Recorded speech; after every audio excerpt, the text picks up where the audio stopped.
Hello बच्चों, आइए इस प्रश्न को देखते हैं। निम्न कथनों को पढ़ें और सही विकल्प का चयन करें। कथन 1, शुद्ध जल का जल विभव उच्चतम होता है अर्थात 0। कथन 2, विसरण प्रक्रिया हेतु ऊर्जा निवेश की आवश्यकता नहीं होती है।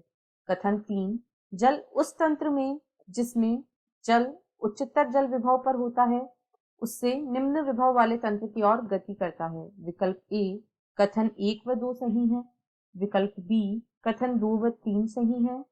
विकल्प सी कथन 1 व 3 सही है या विकल्प डी कथन 1, 2 व 3 सही है। इस प्रश्न की जो मुख्य अवधारणा है, मुख्य अवधारणा वह है विसरण व जल विभव। सबसे पहले हम विसरण को देखते हैं। विसरण एक ऐसी प्रक्रिया होती है जिसमें अणु अपनी उच्च सांद्रता से निम्न सांद्रता की ओर गति करते हैं। इसमें अणु उच्च सांद्रता से निम्न सांद्रता की ओर गति करते हैं क्योंकि यहाँ पर जो परिवहन है वह सांद्रता प्रवणता के अनुसार होता है, इसलिए ऊर्जा के निवेश की कोई आवश्यकता यहाँ नहीं होती है। यहाँ एटीपी का कोई उपयोग नहीं होता है।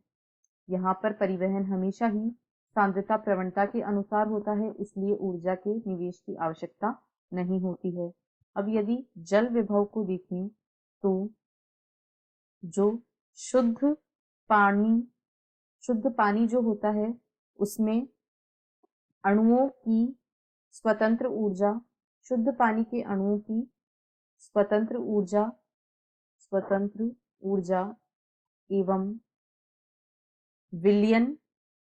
विलयन जब बन जाता है तो उसमें जो पानी के अणु होते हैं उनकी स्वतंत्र ऊर्जा, विलयन में पानी के अणुओं की स्वतंत्र ऊर्जा, इन दोनों ऊर्जाओं के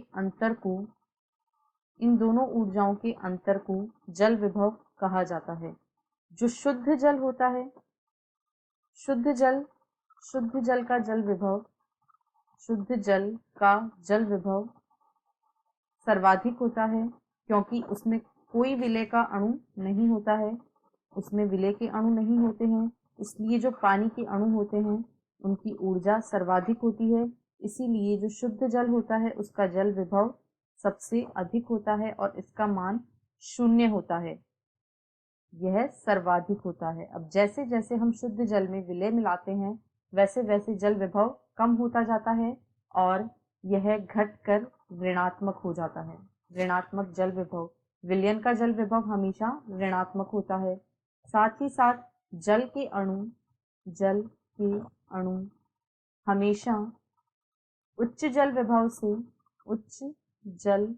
विभव वाले तंत्र से निम्न जल विभव वाले तंत्र की ओर गति करते हैं। निम्न जल विभव वाले तंत्र की ओर गति करते हैं। अब यदि दिए गए कथनों को देखें तो कथन 1 है, शुद्ध जल का जल विभव उच्चतम होता है अर्थात 0, यह सही है।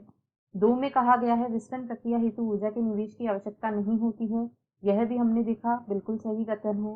कथन 3 में कहा गया है जल उस तंत्र से जिसमें जल उच्चतर जल विभव पर होता है से निम्न विभव वाले तंत्र की ओर गति करता है, यह कथन भी बिल्कुल सही है।